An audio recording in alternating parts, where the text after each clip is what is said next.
Merci à tous d'être avec nous. Bienvenue à vous sur Média TV et on y va pour notre sommaire. Alors on commence par la première question que l'on posera à notre spécialiste aujourd'hui. Le bio, qu'est-ce que c'est exactement? Ensuite, la phytoaromathérapie, qu'est-ce que c'est? Le sujet intéresse. Un grand spécialiste de la question est avec nous sur le plateau. Et puis pour finir, la micronutrition, c'est quoi au juste? Un autre grand professionnel de la question est là également. Bienvenue à toutes et à tous, ça se passe sur Média TV et c'est On se dit tout.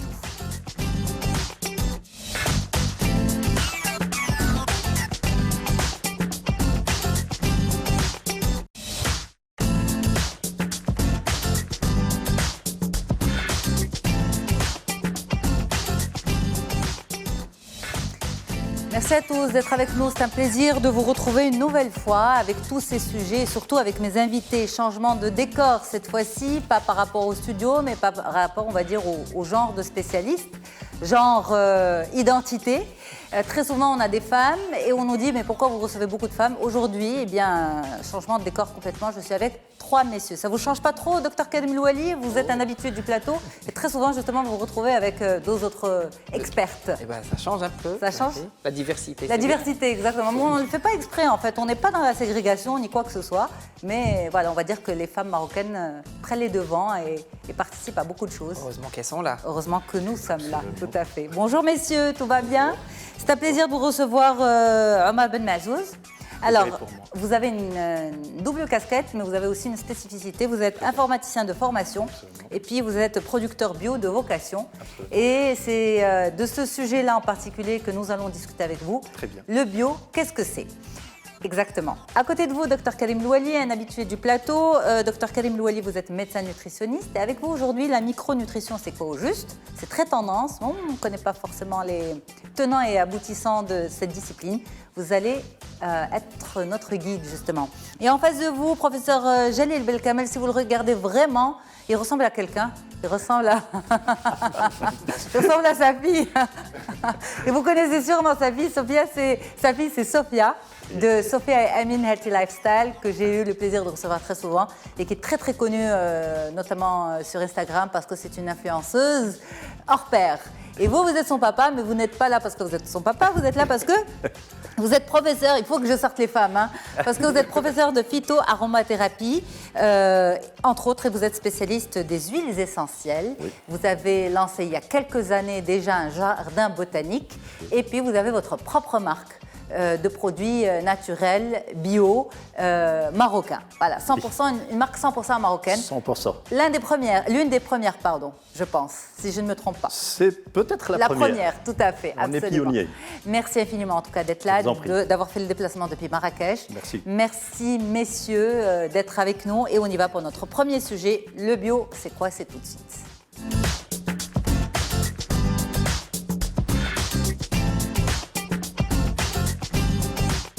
Alors, Omar Ben Mazouz, vous êtes notre producteur bio, producteur en herbe ou en vrai? En vrai. En vrai, en vrai. Absolument. Informaticien de formation, qu'est-ce qui vous a amené à bifurquer complètement de trajectoire? C'est un pur hasard. À vrai dire, c'est vraiment un pur hasard. Je me suis retrouvé dans une ferme après mon retour des États-Unis et j'ai éprouvé un plaisir énorme à être dans ce contact avec la nature, les animaux, etc.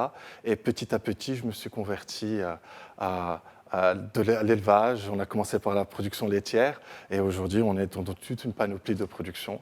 Et voilà, on s'y plaît bien. Si et vous, en fait, vous avez troqué les vaches et la terre. Absolument. Contre les ordinateurs. Absolument. Les ordi font encore partie de votre vie ou pas? Oui, absolument. Je suis vraiment très actif encore. Donc tout ce qui est, si vous voulez, marketing, etc., les supports numériques, c'est moi qui les fais toujours. Donc toutes nos pages Facebook, etc., c'est moi qui le fais, l'habillage, etc. Voilà. Et si on devait parler bio? Alors, bio, qu'est-ce que c'est? Qu'est-ce que c'est exactement? Est-ce que bio, ça veut forcément dire sain? Est-ce que bio, c'est sans produits chimiques? Bio, c'est quoi au juste? Alors, si on devait parler du bio, il y a aussi des normes, des réglementations. C'est ça. Et c'est là où on devrait faire la différence entre le 100% naturel, entre le beldi et autre chose, on va dire artisanale. Mais c'est quoi la différence? Parce que dans notre tête, quand on dit 100% naturel, beldi, bio, c'est la même chose. 100% naturel, c'est perçu comme sans produits chimiques. Est-ce que c'est ça ou pas? Beldi, c'est à la manière ancienne de nos ancêtres, et donc forcément, il n'y avait pas de produits chimiques, et le bio, c'est sans produits chimiques. Absolument. On parle de Est-ce que je me trompe? réglementation. Ne vous trompez pas. Mais il y a une réglementation Ok. avec un cahier des charges pour le bio. Et il y a un contrôle aussi, ce qui est très important dans le bio, c'est-à-dire qu'il y a il y a une transparence. On veut savoir ce que l'on consomme est effectivement indemne, où il y a une absence totale d'insecticides, fongicides, etc. etc. Le plus important, c'est d'être sûr que le consommateur a un produit qui répond à toutes ces normes. Dans le BLDI, on ne sait pas, on ne peut pas savoir ce qui s'est passé à cet animal, etc. Très bien. Mais ça ne veut pas dire que le BLDI n'est pas bio. Enfin, non, l'appellation si on bio, c'est avec une certification. Absolument. C'est ça. Mais on ne peut pas dire que le BLDI n'a pas le processus bio. Si on devait mettre entre parenthèses la certification. Alors attention, parce que quand on parle par exemple du poulet bio, okay, c'est une autre approche, c'est une autre stratégie d'élevage, alors que le BLDI en est une autre. Voilà. Et c'est une très grande différence. Non seulement, un poulet BLDI, il peut avoir eu quelques épisodes de traitement d'antibiotiques. Ok. Alors que pourquoi? Parce qu'il est tombé malade? Oui, il est tombé malade et c'est simple. On va lui donner des vitamines bourrées d'antibiotiques. Ok. Alors que dans le bio, c'est interdit. On a le droit de le faire qu'une seule fois et ça doit être raisonné sous autorisation, etc. Donc c'est vraiment une grande différence. Ok. La même chose pour, on peut toujours dire aussi du beurre BLDI. Mais on ne sait pas qu'est-ce qu'elle a consommé cette vache pour faire alors que dans le bio, il est interdit d'utiliser un aliment traité avec des pesticides, des fongicides, etc. etc. En fait, le bio, c'est en quelque sorte le volet structuré du BLDI. Absolument. Avant, le BLDI, c'est, on va dire, à l'ancienne. Absolument. Mais le bio, c'est codifié. Absolument. Si vous voyez, on va dire la version 1.0, voilà, on va revenir un peu dans notre informatique, 1.0, c'était... C'est le BLDI. On ne va pas dire le BLDI, mais on va dire on ne va pas utiliser ce qui est conventionnel, issu de l'industrie agricole, on va dire. On va faire le 1.0 qui est, on va se séparer des techniques ultramodernes, qui est l'entassement, par exemple, on va parler du poulet BLDI, qui est entassé dans les bâtiments, etc. On va passer à quelque chose de plus naturel, à l'extérieur, etc. On va dire que c'est la version 1.0. Aujourd'hui, où nous sommes arrivés, avec la modernité, etc., qu'on introduit aussi dans le bio. On est arrivé à la version 2. La version 2, voilà, qui est beaucoup plus, qui a une énergie, si vous voulez, entre tous les aspects de la production végétale et animale. Alors, la production dépend aussi du sol, de la terre. Absolument. Le bio concerne, on va dire, la méthode de culture ou d'élevage. Absolument. Qu'en est-il de la terre? Est-ce qu'il y a aussi une réglementation à ce niveau-là?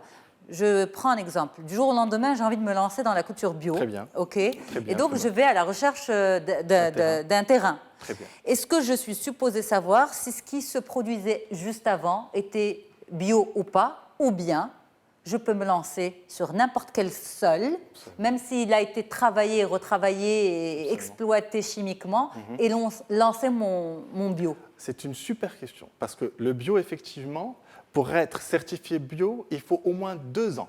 Et c'est suffisant pour un sol, pour se régénérer? Alors, c'est déjà, dès le départ... C'est déjà pas mal. Non, déjà, il y a, si vous voulez, une sortie, si vous voulez, de l'organisme certificateur qui va tester le sol. Et il peut vous dire, c'est quand vous êtes à côté d'une usine qui fabrique du ciment, par exemple, vous ne pouvez pas être certifié bio. Vous êtes à côté d'une rivière polluée, vous n'êtes pas certifiable. Voilà. Alors, il y a déjà des données que vous devez avoir avant même de commencer une procédure bio, et quand même, il y a 2 ans pour arriver... Alors, cette codification au niveau national, au niveau du Maroc, elle existe depuis quand? Depuis combien de temps? C'est tout récent. C'est tout récent. C'est-à-dire, voilà. C'est pour ça que je voulais vous poser la question à vous, professeur Jalil Belkamel. Donc, vous êtes phytoaromathérapeute, spécialiste des huiles essentielles, et vous avez lancé, il y a plusieurs années de cela, votre jardin botanique bio, respectueux justement de ces codes. Maintenant, le bio n'était pas codifié à l'époque. Mais vous êtes un scientifique et un amoureux de la nature et de la terre. Au moment du lancement, est-ce que vous avez vous-même mis vos propres garde-fous? Au début, tout simplement, nous avons regardé la nature du sol, ce qu'il contient, ce qu'il ne contient pas, par rapport aux éléments constitutifs, parce qu'il y a des éléments minéraux, il y a des éléments organiques, donc il faut qu'il existe un équilibre. Cet équilibre, il est important parce que c'est ça l'approvisionnement après pour la plante. Bien entendu, je rejoins Omar quand il parle du bio, le naturel. Le bio est basé sur le naturel. Il ne faut pas que je traite avec des éléments, des intrants chimiques, etc. Et donc, chose que nous avons faite. Ce qui est extraordinaire, parce que c'est un jardin aussi pour l'expérimentation scientifique, donc où il y a plusieurs doctorats qui sont sortis de là, il y a beaucoup de travaux scientifiques, etc. On a fait des suivis, on a remarqué que le fait de lancer des plantations en respectant le sol sans apporter des intrants chimiques, on a remarqué qu'il y a des belles choses côté huile essentielle, parce que pour les plantes aromatiques, c'est très, très important. C'est ça. Et beaucoup d'autres travaux, bien entendu, ont montré l'intérêt de faire des cultures comme ça, respectant le sol. Donc ce sont des connaissances anciennes. Le Maroc, c'est un démarrage quelque part. Et donc, il y a 20 ans, on a lancé ce jardin-là. Aujourd'hui, et il y a beaucoup de gens qui nous demandent parfois pourquoi les plantes ne sont pas malades. Ils se posent des questions. Même l'olivier, on a quelques oliviers. Je leur dis, mais tous les oliviers dans la région sont malades, les vôtres ne le sont pas. Quel traitement? J'ai dit, on dit bismillah, puis on ne traite pas, on fait des traitements. Mais c'est peut-être parce que le sol est sain depuis très longtemps. Le sol, il joue un rôle très important. C'est vrai, il faut apporter des éléments quand même organiques. Nous, on ajoute parfois des cendres qui sont quand même intéressants sur le plan minéral. Et on fait des composts. D'accord. Et je trouve que c'est dommage quand même que tout le monde a des épluchures de légumes et tout ça. Pourquoi ne pas faire des composteurs chez tout le monde, dans le jardin, etc. Et c'est très important comme matière organique. C'est ce que nous faisons. Et bien sûr, quand il y a des maladies, ça arrive des pucerons, des choses comme ça, le savon noir, puis on pulvérise. Et ça marche? Ça donne des résultats très, très intéressants. Et aussi, ça amuse les gamins d'aller nous chercher parfois les coccinelles. Et avec 7 points, parce que les 7, c'est moins intéressant. Il faut compter les points avant. Oui, bien sûr. Et on fait lâcher de ces coccinelles. Et franchement, quand on les remarque, surtout, ils s'attaquent aux larves de ces pucerons. Et on a des résultats fabuleux. En fait, vous laissez la nature reprendre ses droits. Et surtout l'immunité. La plante, elle s'immunise. Elle va se débrouiller d'elle-même, la plante, pour lutter contre les attaques, etc. Et on le constate nettement. C'est vrai, c'est quelque chose de très positif. Je peux prendre un thym, par exemple. Tout le monde connaît Zahatra, le thym. Si je le traite avec beaucoup d'arrosage et tout ça, la plante peut-être elle est belle, visuellement. Ouais. Alors, devant une autre plante qui est chétive, et celle qui pousse dans la montagne, un peu, ça ne paye pas de mine, comme on dit, elle est très chargée en essence. Et donc, c'est tout un processus qu'il faut préserver, en préservant la nature, en préservant le sol, en préservant l'eau. Et bien entendu, tout ça, c'est pour notre intérêt, nous les humains, et bien sûr pour le bétail, etc. Absolument. Docteur Karim Louali, vous êtes bio ou pas? Oui, moi je suis dans mon élément. Vous êtes dans votre élément. Hein. Écoutez, c'est comme... C'est le bonus annuel. C'est comme l'être humain. Un enfant, plus on fait une bonne diversification alimentaire, plus il va se défendre. Et bien c'est pareil pour les plantes, c'est des êtres vivants. Et forcément, quand on est dans le naturel, le bio, c'est manger santé, mais c'est aussi manger responsable. Donc c'est ces deux éléments qui sont réunis, c'est être responsable envers l'environnement, parce que qu'est-ce qu'on prépare pour nos enfants pour demain? C'est-à-dire il faut préserver notre environnement et la biodiversité, mais on mange plus sainement. C'est ça. Les études, ils l'ont prouvé, même en termes d'antioxydants, de micronutriments, le bio est plus chargé en micronutriments, en choses bonnes pour la santé, les études l'ont prouvé. Et quand on peut, parce qu'on ne peut pas toujours trouver du bio, quand on peut, il faut le faire. Alors, et puis il y a certains éléments où c'est très intéressant de les consommer bio, parce qu'il y a chaque année un classement mondial qui sort et qui va classer les fruits et les légumes en fonction des plus touchés, les moins touchés par les pesticides. Et là, on peut faire un choix pour limiter les budgets, comme on dit, et choisir déjà ceux qui sont les plus touchés et à essayer de les consommer bio. Alors justement, on se pose la question dans ce cas-là, puisque tout ça est lié à notre consommation, pourquoi les paniers bio coûtent plus cher que les paniers conventionnels? Ben, c'est simple, c'est l'offre et la demande. Donc s'il y avait plus d'offres, plus de demandes plutôt, il y aura plus de produits, les produits chuteront. C'est simple, c'est une simple technique, je pense, qu'il faudra plus communiquer pour vendre plus. Est-ce qu'on fait plus difficilement de la production de masse avec du bio? Parce qu'on ne maîtrise pas justement les risques? Il y a des risques partout, mais il faut qu'on produise plus. Il faut qu'il y ait plus de gens qui migrent vers la culture bio. Comment on peut les motiver aujourd'hui? Les médias, on va dire.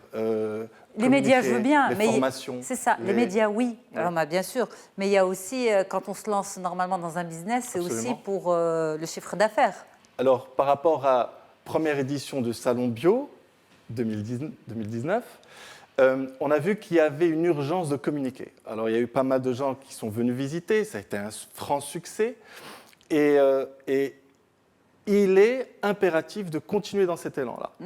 Donc, quand je parle des médias, c'est parce qu'il y a eu une grande couverture par rapport aux médias, à l'événement. Et nous sommes très heureux. D'ailleurs, c'était un franc succès. Alors, on dit souvent que le bio, consommer bio, c'est surtout pour les riches. Oui, tout le monde dit que c'est ça. Et de toutes les manières, même moi, je trouve que c'est cher. J'aimerais bien que les prix diminuent, mais il faut juste qu'il y ait plus de monde dans le secteur, dans le domaine. Il faut que plus de monde se convertisse vers le bio pour avoir plus de produits sur le marché. Il y a des actions toutes simples. Parce que moi, j'avais participé à ce salon l'année dernière et j'ai compris qu'il y avait un engouement terrible par rapport aux gens qui ont assisté. Les questions étaient très, très pertinentes. Et il y avait une bonne dame qui m'a dit un truc très, très marrant. Elle avait pris la parole, je ne sais pas si tu te rappelles. Elle était au premier rang. Absolument. Elle m'a dit c'est très intéressant tout ça. Moi, je ne le savais pas. Et au lieu de faire passer des séries turques et je ne sais pas quoi, il faut passer ça à la télé. Ouais. Et c'était un témoignage vivant d'une personne qui... Les séries turques sont bien aussi, mais tout est bien. Dans l'équilibre. Dans l'équilibre, comme vous dites, Dr Karim Louali, c'est-à-dire dans l'équilibre absolu. Oui, et aujourd'hui, on est en parlé, on sait que dernièrement, par exemple, il y a eu un grand boom sur la menthe, vous exactement, rappelez. Et l'ONSA avait sorti un communiqué. Moi, je me rappelle un truc incroyable, il y a, 10 ans de ça, des étudiants d'une école de commerce m'ont invité dans le cadre d'un programme scolaire. Où il y a des petites compétitions. Ils m'ont approché pour parrainer des agriculteurs, 10 ans de ça, des agriculteurs qui cultivaient le bio. Et on avait monté une espèce de programme où on a ramené des étudiants d'agronomie qui ont accompagné ces agriculteurs pour transformer leur culture de menthe en bio. Et les agriculteurs ont vu une meilleure récolte à la fin, parce qu'à la fin de l'année, on a récolté une meilleure récolte, une meilleure rentabilité, et ils ont gagné plus d'argent. Donc là, c'est des petits groupes d'étudiants d'écoles de commerce qui ont réussi à partir chez les fermiers, les convaincre, les éduquer et leur apporter la logistique nécessaire pour faire la transformation. Et leur faire gagner plus d'argent. C'est des étudiants. Alors, ça. moi, j'imagine si les autorités publiques, si les professionnels mettent les moyens qu'il faut, eh bien oui, on peut parfaitement convertir plus de gens et avoir du prix du bio plus accessible. Par exemple, en Allemagne, le prix du bio est le même que le prix du... Ça reste un choix du consommateur. Oui, ça reste un choix du consommateur. Tout à fait. Et ça devrait être comme ça, un choix du consommateur et non pas une imposition. Alors, Omar, on a une question pour vous de la part de Mehdi qui vous dit « Je trouve en grande surface des produits bio importés. Est-ce que vous trouvez cela compatible, bio et transport aérien? Cela devient un produit polluant, je pense. » Oui, il y a beaucoup de polémiques dans ce sens-là. D'ailleurs, même les produits bio qui font le départ du Maroc, qui se retrouvent en Europe, on se dit, ce n'est pas vraiment écologique. C'est ça. Voilà. Alors aujourd'hui, je pense que le débat est surtout pour nous, notre consommation bio locale, la production locale, nos agriculteurs, nos flèches, qui vont prendre conscience qu'il faut donner à nos enfants, à nos familles, quelque chose de responsable. Voilà, quelque chose de responsable. C'est même plus, on ne parle même plus de l'écologie, on ne parle plus de tout ça. C'est rapprocher l'aliment sain dans les assiettes marocaines, dans la production locale, tout simplement. Donc, je pense que la question, effectivement, il faut produire bio chez nous, pour nous. Absolument. Pour rester écologique. Parce que bio ne veut pas dire écologique. Absolument. Non, le bio, en théorie... En théorie, mais lorsqu'il voyage, il ne l'est plus. On se retrouve absolument. Et il faut faire attention, d'ailleurs, pour ne pas bousiller, excusez-moi du terme, bio. Il faut quand même rester dans le local. dans la proximité. Omar Ben Mazouz, merci infiniment d'avoir été avec nous et on continue l'émission ensemble. Je pense que les sujets à venir sont un petit peu aussi dans vos centres d'intérêt, la micronutrition et la phytoaromathérapie. Vous êtes informaticien de formation et producteur bio de cœur et de passion. Ça vous résume bien? Exactement, ça vous va? Exactement ça. Eh bien parfait, on parle de phytoaromathérapie tout de suite.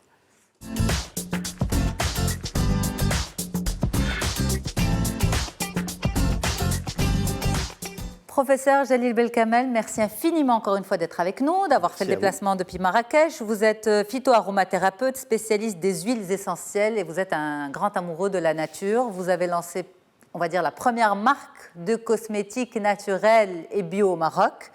Et, ça fait combien d'années justement? 21 ans. 21 ans, absolument. Et c'est une marque qui s'est imposée, qui avait beaucoup de bébés d'ailleurs. Oui, je crois qu'elle a donné des envies. Oui, c'est très sympathique. C'est tout un concept pour l'intérêt de consommateurs et pour l'intérêt aussi de la terre, parce que quand on travaille avec un produit respectueux, évidemment, et que le produit soit fabriqué avec amour, là, du coup, c'est intéressant. Alors, honnêtement, lorsqu'on parle de produits naturels, de phytoaromathérapie, forcément, on pense au spa. Il y a cette connexion qui s'est faite entre votre monde et le monde du bien-être et du spa. Est-ce que c'était pensé comme ça dès le départ ou vous aviez une autre, on va dire, vocation en vous lançant dans ce domaine-là et dans cette production? Écoutez, le spa, parce que c'est le lieu qui utilise pas mal de produits, disons, de bien-être. Donc, ça part depuis le hammam, avec les différents produits qui peuvent être utilisés dans le hammam, ça peut aller vers le massage, etc., le visage, etc. Donc le spa, il se prête merveilleusement bien pour intégrer finalement dans les différents protocoles et soins ce genre de produits. Mais ce n'est pas exclusif. Et il est vrai que finalement, en gros, ce sont les spas qui sont les grands consommateurs et pas n'importe lesquels. Je parle de spas d'un haut niveau quand même, parce que le consommateur aujourd'hui, il comprend, il pose les questions, il n'est pas dupe, il comprend de quoi il s'agit, donc il pose les bonnes questions, donc il a besoin d'avoir un produit sain qu'il va mettre sur sa peau. Et donc le spa, effectivement, il reste toujours, j'ai envie de dire, un des grands consommateurs, peut-être le premier par rapport à ces produits dits naturels, donc cosmétiques naturels. Alors, ces produits, cette phytoaromathérapie nous a en quelque sorte réconciliés ou rapprochés à nouveau avec notre terroir marocain. Pendant un moment, le consommateur, ou en l'occurrence la consommatrice des produits de beauté, s'était un petit peu plus orienté vers tout ce qui est occidental. Le développement de la phytoaromathérapie au Maroc a réconcilié la consommatrice, en particulier marocaine, avec les produits de son terroir, de sa pharmacopée marocaine et traditionnelle. Est-ce que c'est vrai ? Tout à fait, merci pour la question pertinente. Effectivement, il y a un retour, il y a une avalanche à un moment donné pendant des années de produits chimiques. Après, on s'est rendu compte que ce n'est pas vraiment intéressant, surtout lorsqu'on a en face un produit qui est conçu d'une façon naturelle. Et donc, naturel, donc tout le package qu'il y a derrière, c'est-à-dire qu'il y a le produit à la base, la plante, qui n'a pas été traitée, et bien entendu le processus aussi de fabrication, etc., sans intégrer des substances nocives. Et il y a un paquet aujourd'hui de noms qu'on trouve qui sont scientifiquement, on sait scientifiquement, c'est prouvé qu'ils portent atteinte à la santé. Et aujourd'hui, avec tous les équipements, le matériel technologique d'analyse, on a bien compris que ce n'est pas ce qu'il faut. Alors, comme les parabènes, Voilà, exactement. Mais j'en parle parce que c'est très médiatisé, justement, les conservateurs chimiques, les et compagnie. Exactement, tout à fait. Donc, le problème qui se pose aujourd'hui dans ce domaine, c'est qu'il n'y a pas pour substituer ces matières. Parfois, il y a un blocage. Donc, quand on parle des parabènes, effectivement, c'est du jour au lendemain où le consommateur a découvert que c'est pas bien. Et ben, l'entreprise se sont trouvées en face d'une vraie problématique de quel est le produit avec lequel on va remplacer. Et donc, ce qui fait que parfois, c'est un peu limité, mais ça n'empêche Et le produit de terroir que vous évoquez, nous avons vraiment de la chance au Maroc d'avoir quand même une richesse, rien que les plantes aromatiques, parce qu'elles sont riches de substances qui rentrent dans ce domaine et des produits cosmétiques dits naturels. Quand même plus de 4200 espèces de plantes aromatiques et médicinales. C'est une richesse fort intéressante. Alors, on n'a toujours pas répondu à cette question. La phytoaromathérapie, c'est quoi? Je vous propose de marquer une courte pause et on revient pour la réponse. À tout de suite. Alors, vous venez de nous rejoindre à l'instant sur Médien TV pour la deuxième partie de notre émission d'aujourd'hui, de notre rendez-vous d'Onzito pour aujourd'hui, qui s'articule autour de 3 questions. La première, on y a répondu, le bio, c'est quoi au juste? On en a parlé avec vous. Omar Ben Mazouz, vous êtes producteur bio. Dans un petit moment, on vous dira la micronutrition, c'est quoi exactement avec vous, docteur Karim Louali. Et puis pour l'heure, on va répondre à cette question. La phytoaromathérapie, c'est quoi? On en parle avec vous, professeur Jalil Belkamel. Vous êtes professeur spécialiste en phytoaromathérapie et spécialiste des huiles essentielles. Donc, la phytoaromathérapie, c'est quoi? Est-ce que c'est forcément bio? Oui. Pour faire le lien avec le premier sujet. La phytothérapie, c'est un mot composé phyto, qui vient de phytos, du grec, qui veut dire plante. Thérapie, donc le soin, la santé. Donc, qui veut dire la santé et le soin en utilisant les plantes directement. Par exemple, quand je fais une infusion de verveine ou de thym ou de marjolaine, je fais de la phytothérapie. OK. L'aromathérapie, les arômes. Arôme, encore une fois, c'est un mot composé. L'arôme et la thérapie. Aromathérapie, c'est-à-dire le soin, la santé, en utilisant les essences et les huiles essentielles. Ce sont 2 choses différentes. Essence, huile essentielle, là aussi il y a des confusions. Et donc, lorsqu'on utilise ces produits-là, par exemple, quand je fais une huile de massage, une huile pour le visage, se soigner, donc avec des huiles végétales, huile d'argan, huile d'olive, etc., avec des huiles essentielles ou des essences, là, je vais parler de l'aromathérapie. Et l'aromathérapie est basée, ainsi que la phytothérapie, sur des plantes qui ne sont pas traitées. C'est fondamental. On ne peut pas parler d'aromathérapie en utilisant des huiles essentielles issues de plantes traitées. C'est ça. Et ça peut aller même loin, même l'altitude, par exemple, aller travailler avec l'huile essentielle provenant d'une lavande à basse altitude, par exemple 400-500 mètres d'altitude, ou à 1400 ou plus, ce n'est pas pareil. L'altitude va jouer. Et les aromathérapeutes vont vouloir aller vers cette lavande, par exemple, qui va pousser à 1800. Et là, il a une richesse en composants principes actifs, et c'est très, très, très fin. Et donc, c'est pour cela que je dis que ce sont deux secteurs, la phytothérapie et l'aromathérapie, qui se rejoignent. Et la phytothérapie, quand même, c'est 3000 ans avant Jésus-Christ. Donc, les Sumériens, on a trouvé des traces sur des tablettes qui parlent de ces plantes-là. Et donc, l'utilisation de même au niveau de l'aromathérapie, c'est très, très ancien. Et il est vrai que l'usage des huiles essentielles, c'est très ancien. Par contre, le mot aromathérapie, elle a été inventée par un Français, donc Gattefossé, vers 1928-30 par là. Donc le terme reste moderne, mais la pratique est très ancienne. Exactement, et donc c'est lui qui a créé ce mot d'aromathérapie. Donc ce qui veut dire que aromathérapie et bio, phytoaromathérapie et bio, ça va de soi. Oui. Mais lorsque l'on voit par exemple sur des emballages, huile essentielle de lavande bio, ça prête à confusion. On se dit peut-être qu'il y a de l'huile essentielle de lavande non bio qui se vend. Or tout ce qui est essentiel, vous dites, est supposé être bio? Alors là, vraiment, c'est une grande question. Faut-il d'abord savoir quelle lavande? Parce que le gros problème, et ça, on le trouve un peu partout, y compris le Maroc, malheureusement, c'est qu'il y a beaucoup de... On parle de lavande, mais quelle lavande? On parle de sauge, salmia, il y a 450 espèces de sauge. On parle d'eucalyptus. Tous les Marocains parlent d'eucalyptus, mais il y a 600 espèces d'eucalyptus. Qu'est l'eucalyptus? Le Maroc, on recense à peu près 200 espèces d'eucalyptus. Et ce n'est pas les mêmes usages. Et c'est là où il y a de gros problèmes. D'abord, il faut connaître quelle plante, et il faut qu'elle soit issue d'un endroit non traité. C'est fondamental. C'est là où on rejoint le bio, ou bien le naturel. C'est vrai, le bio, comme il l'a bien expliqué M. Omar, il y a un cahier de charge, etc. Le naturel, il n'y a pas besoin de ça, il n'y a pas ça, mais il n'y a pas de traitement. Donc ça se rejoint quelque part. Donc je préfère utiliser un produit naturel, ou bien certifié encore mieux, parce qu'il a la traçabilité, et s'assurer de l'identité de la plante, parce que là, c'est vraiment des catastrophes. Il y a même des morts, parfois, à cause de l'utilisation de ces huiles. dites naturelles, ça ne suffit pas de dire naturel. Quelle est l'identité de la plante? Par exemple, le thym, zaïtra, tout le monde connaît le zaïtra, mais rien qu'au Maroc, on a plus de 34 espèces de thym. Mais quel thym dont il s'agit? Et donc, ainsi de suite, tout ça s'est lié. Et malheureusement, le pire des pires, c'est lorsqu'on retrouve sur le marché beaucoup de substances dites naturelles, des huiles essentielles. Alors, c'est que de la synthèse. Par exemple, la rose, je prends cet exemple qui est flagrant. Partout où on va voir chez donc, des opérateurs, des herboristes, c'est marqué, voilà, l'eau de rose par exemple, ou l'huile essentielle de rose. Mais il n'y a rien de rose dans beaucoup de cas.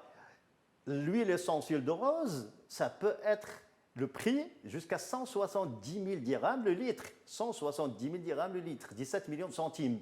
La synthèse, il va coûter 250 ou 300 dirhams le litre. Donc les gens ils vont avoir tendance à aller vers le chimique, ce qui fait qu'on ne retrouve plus l'aromathérapie. Et l'appellation peut malheureusement exister, ce qui est vraiment un tort, et c'est le cas de la fleur d'oranger, etc. Mais alors justement, cet engouement pour les produits du terroir, dont on a parlé tout à l'heure, crée aussi ce risque-là, c'est de la consommation anarchique. Tout à fait, tout à fait. Il y a un gros problème, comme je disais, de l'identification. Les produits de terroir, on a une richesse extraordinaire, un potentiel extraordinaire. Et moi, j'invite les gens à ce qu'ils utilisent ces produits de terroir, mais il faut faire appel à des spécialistes. Et les analyses s'imposent. L'identification botanique s'impose. Le mode de distillation, ne l'oublions pas, est très important aussi. Si je distille sur un appareillage, un alambic en ferraille, ce n'est pas la même chose que lorsque je distille en utilisant un matériel en inox, quelque chose d'inoxydable. La qualité à la fin, à l'analyse, on le voit. Et l'odeur aussi, on constate. Mais en même temps, ce qui peut aussi interpeller nos téléspectateurs maintenant, c'est que c'est l'étude scientifique des plantes et des huiles essentielles, la phytoaromathérapie ainsi que leur utilisation. Mais on sait que notre pharmacopée maghrébine, arabe et marocaine en particulier repose beaucoup sur l'utilisation des plantes, avec ce qu'on appelle, nous aujourd'hui, les recettes de grand-mère, sauf que pendant très longtemps, on a mal au ventre, c'est un massage d'huile d'olive, c'est une tisane à base de zaïtra, justement, de thym. C'est, par exemple, pour la femme qui veut arrêter la lactation, la montée de lait, c'est des tisanes de sauge au selmia. Et donc, ce n'était pas forcément en suivant un carnet exact de quelle plante, et vous dites qu'il y a, par exemple, pour selmia, combien de 450 espèces, exactement, et ainsi de suite pour les autres plantes. Donc, en fait, les gens, avant, se soignaient de façon assez spontanée, empirique, exactement, mais sans véritablement connaître la fiche d'identité de cette plante. Ils savent que c'est la sauge, ils savent que c'est le romarin, que c'est le thym, que c'est la verveine, etc., mais que c'est la lavande, etc., mais on ne va pas au-delà de... Est-ce qu'il y avait des drames même à l'époque ou aujourd'hui on communique plus? Tout à fait, les deux. Alors, il y avait des drames, il continue à y avoir, mais l'être humain, à travers les siècles, on est passé par l'expérience. Et donc, les gens, dans le temps, moins que maintenant, ils s'approvisionnaient de plantes qui sont proches, donc juste à côté. Et avec l'expérience, ils ont acquis beaucoup donc, de savoir-faire. Donc, ils vont s'approvisionner de ce thym qui se trouve là. Ils ne savent pas de quel thym il s'agit, ou bien quelle sauge, ou bien... Et donc, avec l'expérience, ils ont compris l'empirique, il est pour moi fondamental. Et d'ailleurs, la science, l'industrie pharmaceutique, la création des médicaments pour le principe actif, et c'est basé, on le sait tous, c'est comme ça, sur ce savoir empirique. Et donc, effectivement, bien entendu, la science est arrivée pour dire, voilà, telle plante qui pousse là est différente que celle qui pousse là, etc. Mais le côté empirique à ne pas négliger, et effectivement, il y avait des accidents qui se sont passés, et voilà. Et c'est vrai, moi, personnellement, à travers plusieurs recherches que j'ai pu effectuer dans ce domaine, vraiment, je salue les anciens, voilà, que Dieu ait leurs âmes, mais franchement, ils nous ont apporté énormément de belles choses. Et on s'est basé sur ce qu'ils ont trouvé d'une façon, je veux dire, spontanée, d'une façon vraiment naturelle, d'une façon empirique. Et vraiment, la science a beaucoup avancé. Moi, le premier, je travaillais sur pas mal de sujets sur cette question-là, en me basant sur ce savoir-faire ancien, ancestral, qui est très, très important. Donc, le produit de terroir, oui, il faut connaître, mais il y a de l'expérience des gens qui est quand même à ne pas négliger. Alors, on dit souvent que la recherche scientifique au Maroc est à la traîne, mais vous, ça fait plusieurs décennies que vous êtes dans la recherche, justement. Oui, les cheveux blancs, vous ne voyez pas que... Ça vient de ça. Docteur Karim Louali n'a pas de cheveux blancs, ça veut dire qu'il ne veut pas de Quelques-uns cachés. Ça viendra. J'en ai quelques-uns. Omar a rasé complètement. Voilà, ça, c'est- je ne vois plus. Il est tranquille. ça, c'est- exactement. Mais vous faites beaucoup de recherches, justement, pour parler sérieusement maintenant. C'est une recherche, j'imagine, locale de chez nous, ici. Oui, local et aussi international. Nous avons des relations à l'international. Et pour des publications, aujourd'hui, alhamdoulilah, qui sont publiées donc, dans des revues Mais c'est sur de vos renommée. frais à vous. Donc des choses du jardin déjà, C'est ça. et des choses autres en collaboration avec des partenaires. Et franchement, moi, ce que j'aime personnellement, je le dis avec modestie, c'est de travailler sur des sujets, ce qu'on appelle la recherche vraiment appliquée. C'est-à-dire des choses qui vont servir aujourd'hui. Aujourd'hui, et demain. c'est ça. Pas la recherche fondamentale, on en a besoin, ça c'est clair. Mais le Maroc, en gros, il a besoin aujourd'hui de la l'appliquer. recherche appliquée. Tout à fait. Donc, alhamdoulilah, on a des universités aujourd'hui, par exemple, même chez nous à Marrakech, à l'université Qadi Ayad. Qadi Ayad. Donc, il y a plusieurs enseignants, collègues qui travaillent sur la question. Et alhamdoulilah, il y a de très très belles choses. Faut-il mettre tout cela maintenant en application? C'est là peut-être pour moi où il y a le problème. La recherche, les chercheurs, il y a alhamdoulilah des compétences. De plus en plus, on a du matériel, des équipements. Mais ce qui manque, c'est comment traduire finalement tout cela à la ard al-waqi' pour finalement fabriquer le produit qui va être utile pour tel ou tel usage. Et c'est là où vraiment ça va être intéressant. Par exemple, je vous donne un exemple, la verveine. Louisa, tout le monde connaît la verveine. Aloysia trifila pour les scientifiques. Et la verveine est une plante merveilleuse. Tout le monde la connaît. Tout le monde utilise la verveine. Donc on est dans la phytothérapie. C'est ça. Quand on n'arrive pas à dormir, etc. Même les bébés, le vivant, c'est impeccable. Mais cette verveine-là, au niveau de l'aromathérapie, si on parle d'huile essentielle, son huile, elle est vraiment conseillée au niveau aromathérapie dans le domaine de tout ce qui est dépression nerveuse. Là, on bascule vers la santé. Parce ça. que l'aromathérapie touche à la santé aussi. Il est vrai que c'est difficile d'expliquer certains mécanismes. Ce n'est pas comme un médicament, il y a un principe actif, on suit la cinétique, etc. La plante, les huiles, c'est une panoplie. C'est une notre forêt approche. Et donc, on a le résultat, on part du résultat. C'est une autre démarche de réflexion. La verveine, on sait qu'il contient certains composants, sans rentrer dans les détails, qui vont être utiles lorsqu'ils sont en concentration élevée pour lutter contre la dépression nerveuse. Et il a fallu trouver la période de coupe pour pouvoir parler de cette capacité de la plante, de l'huile essentielle, pour agir La période de coupe de la plante. oui, on a remarqué Incroyable. que la meilleure période, c'est le 14 juillet. Donc D'accord. Avec un jour exact. Oui, une semaine avant, une semaine après, Très. on n'a pas la même composition. D'où la difficulté dont je parle tout à l'heure. Donc on a fait tout un travail, toutes les semaines de coupe, analyse, et on a constaté que la concentration principe actif pour aller vers tout ce qui peut toucher à Mais si la on est à une dépression, année 364 jours, et c'est ça. la colle. Ça, c'est quand on est à une année de 364 jours et pas 365, donc c'est quoi, le 13 juillet, le 12 juillet. Bref, je vous taquine, professeur. Alors, dernière question pour vous, elle vient de Ahmed et il vous dit, la jeune génération est-elle consciente de tout le travail nécessaire pour donner au terroir un niveau scientifique? Je dois dire oui et non. Oui, parce qu'il y a aujourd'hui, cette génération, c'est l'école, c'est l'université, etc. Il y a beaucoup de recherches dans ce domaine et de plus en plus. Non, parce qu'il n'y a pas... il y a l'université, il y a l'extérieur de l'université. Quand on sort de l'extérieur, on se retrouve dans une autre ambiance, un petit peu plus complexe. Mais il ne faut pas baisser les bras. Moi, je trouve qu'il faut absolument agir, je m'adresse particulièrement aux jeunes, pour aller valoriser, aider à identifier, aider à ce que les gens utilisent enfin des plantes, mais correctement, sans finalement avoir des dégâts, chose que nous constatons malheureusement. Merci beaucoup, professeur, d'avoir fait le déplacement avec nous. Vous soignez votre petit-fils que l'on suit très souvent sur les réseaux sociaux par les huiles essentielles et la phyto. Oui, je ne vous cache pas que j'ai 3 filles. Et ben, j'ai toujours utilisé les plantes et les huiles essentielles à ma façon. Les petits-enfants aussi? Oui. Également. Oui. Eh bien, merci beaucoup d'avoir Je vous été en là. prie. Merci infiniment. On continue l'émission ensemble. On vous retrouve tout de suite, docteur Karim Louali.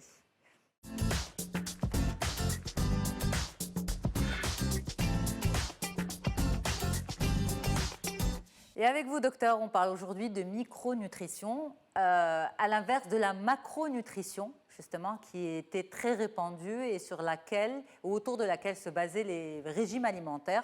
Aujourd'hui, on va parler avec vous de micronutrition et on parle de plus en plus dans le monde de ce volet-là de la nutrition. Différence macro-micro, vous nous expliquez? C'est comme l'économie, hein. Donc avant, on focalisait plus sur la valeur calorique de l'aliment. C'est ça. Donc glucides, protéines, lipides, ça apporte tant de calories, il faut 30% de ceci, 40%, non. Mais on a négligé ce volet micronutritionnel. Et en fait, c'est la valeur non calorique de ce que nous mangeons. C'est un ensemble de choses, vitamines, minéraux, oligo-éléments, qui sont si essentiels pour la vie parce qu'ils régulent tout le mécanisme avec lequel le corps fonctionne et qu'on néglige très très souvent. Je vais dire un petit exemple pour illustrer ça. Par exemple, l'obésité. On sait quel fléau c'est. On sait très bien combien ça coûte au Maroc. Hein. Et aujourd'hui, les études sont claires. Moi, je fais partie de la Société marocaine de nutrition. Et cet organisme a fait une superbe étude sur l'obésité maghrébine. Et ils ont démontré que c'est une obésité à double charge. C'est-à-dire on est obèse, mais on a plein de carences micronutritionnelles. C'est-à-dire que micronutrition n'a rien à voir avec la micronutrition n'a rien à voir avec le poids. Non. La macronutrition va déterminer la silhouette et l'IMC, et la micronutrition va déterminer la santé de l'intérieur, la santé de l'organisme. Pour simplifier les choses, on a tout ce qui est anti. Alors, je vais rejoindre le bio, je vais rejoindre la phytoaromathérapie, parce que moi-même, je fais de la phytothérapie. Moi, je suis à l'autre bout de la chaîne. Moi, je prescris, donc je ne produis pas. Donc, alors, il y a des antibiotiques, anti-inflammatoires, antalgiques, antidouleurs. Eh bien non. Dans la micronutrition, on est en les probiotiques, pro-oxydants, pro-santé. Et donc, au lieu de se substituer au corps pour traiter des choses, pour être en bonne santé, ben non, on montre au corps comment se guérir lui-même. Et là, c'est toute cette philosophie, c'est-à-dire le bio, la phytoaromathérapie. La phytothérapie, 3000 ans, c'est une médecine qui est reconnue par l'Organisation mondiale de la santé et qui aujourd'hui fait partie de cette médecine intégrative qui vient compléter et être associée à la médecine classique. C'est-à-dire on ne peut pas faire les deux. Et aujourd'hui, on est plus dans ce domaine. Aujourd'hui, on va faire demain de la médecine prédictive, c'est-à-dire on ne va pas attendre que la maladie arrive. On va faire un bilan de stress oxydatif et on va les supplémenter sur mesure les choses qui manquent. De la vitamine E, de la coenzyme Q10, de la vitamine D, des petites choses comme ça. Okay. Parce que le corps est une machine. Pourquoi attendre demain et pas aujourd'hui? Non, mais ça coûte encore. Ça coûte encore un bilan de stress oxydatif. C'est très coûteux, ce n'est pas remboursable, alors que ça pourrait faire gagner énormément à la santé publique, parce que ça va coûter beaucoup moins cher de faire de la prévention que d'aller traiter des diabètes, des hypertensions, etc. Mais aujourd'hui, cette micronutrition, scientifiquement parlant, elle a trouvé beaucoup d'intérêt thérapeutique. Alors, culturellement, peut-être qu'on ne vous suit pas, parce que dans notre culture, lorsqu'on est fort, de corpulence, on est en bonne santé. La prise de poids, le poids, les rondeurs sont synonymes de santé. Donc, parlons un peu histoire de l'obésité. Alors avant, même les artistes, je parle des peintres comme Picasso ou Rubens, chaque fois qu'ils faisaient représentation d'une personne, elle était bien en chair. Et même dans la mythologie ou dans, par exemple, Bouddha, il a toujours été schématisé, bien portant, sage, mais avec un bon ventre et gros.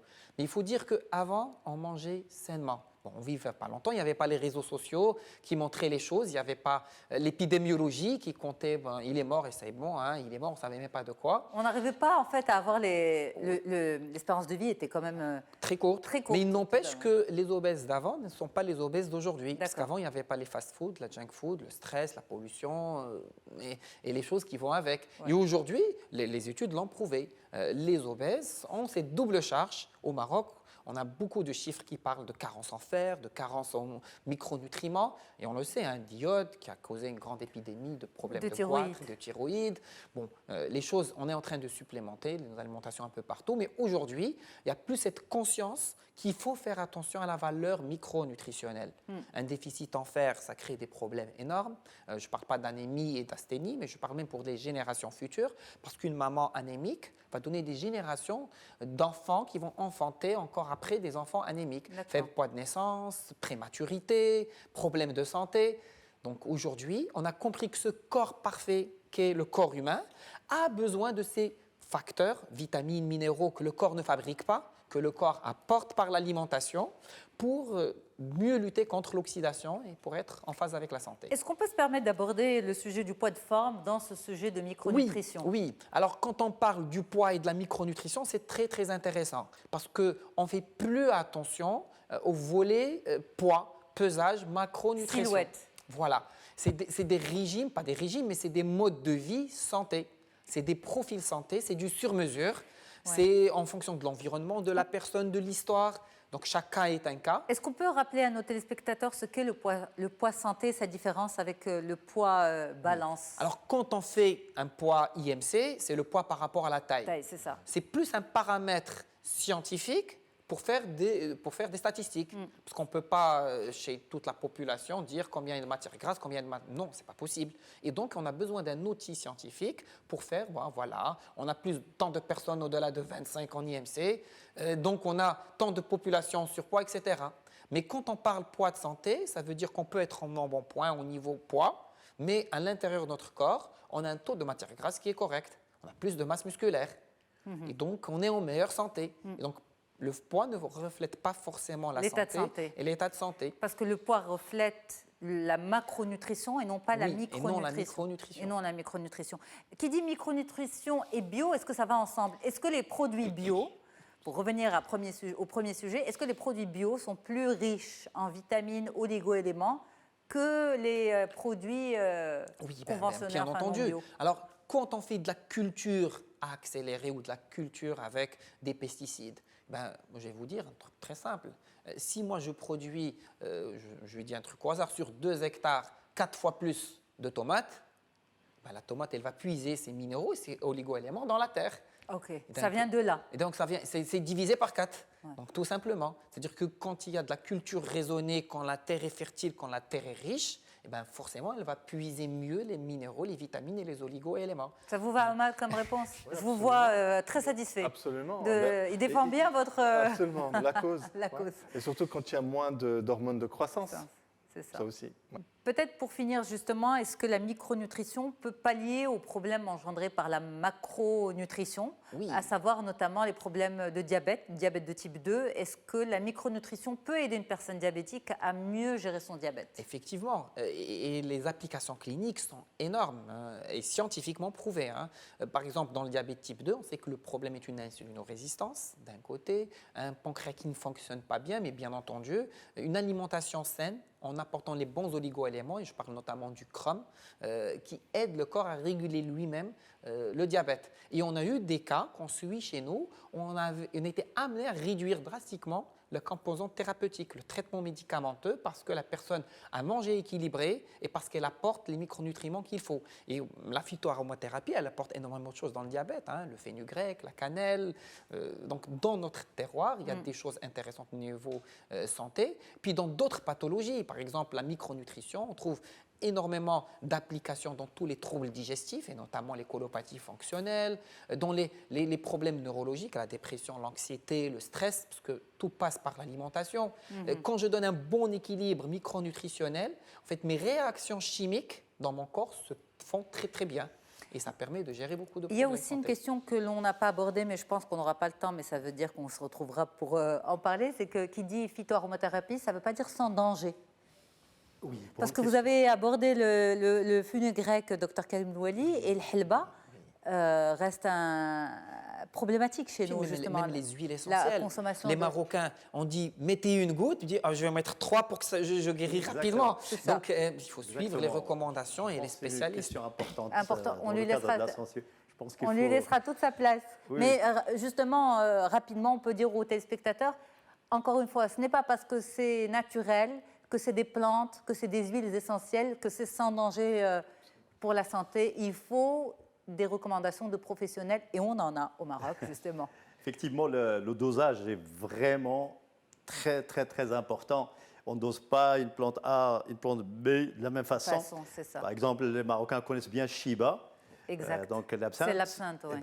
Vraiment, il peut être très dangereux d'utiliser. Alors, pardon, rapidement, tchar dit l'absinthe, tchar, c'est la décoction. C'est dangereux pour la santé? Parce que quand on prépare le thé, et après, on fait l'infusion, mais ensuite on fait la décoction puisqu'on fait bouillir sur feu. Oui. C'est dangereux? Écoutez, c'est dangereux, oui et non, parce qu'il y a certaines parties dangereuses qui partent, mais en même temps, il y a des belles choses qui partent sortent. aussi par la même occasion. Qui restent, qui partent aussi, exactement. En tout cas, on aura l'occasion, j'espère, de vous retrouver une nouvelle fois. Messieurs tous, Omar Ben Mazouz, merci infiniment, producteur bio, Dr Karim Louali, médecin nutritionniste, et professeur Jalil Belkamal Fito, aromathérapeute, spécialiste des huiles essentielles. J'espère que j'ai bien prononcé, j'ai un peu bâclé la fin. Merci messieurs, merci infiniment. Ça a été, docteur Louali? Pas trop compliqué, un plateau d'hommes? Non, ça va, super. À très vite sur Médien TV. Merci infiniment à toute l'équipe en régie. Au revoir et à bientôt.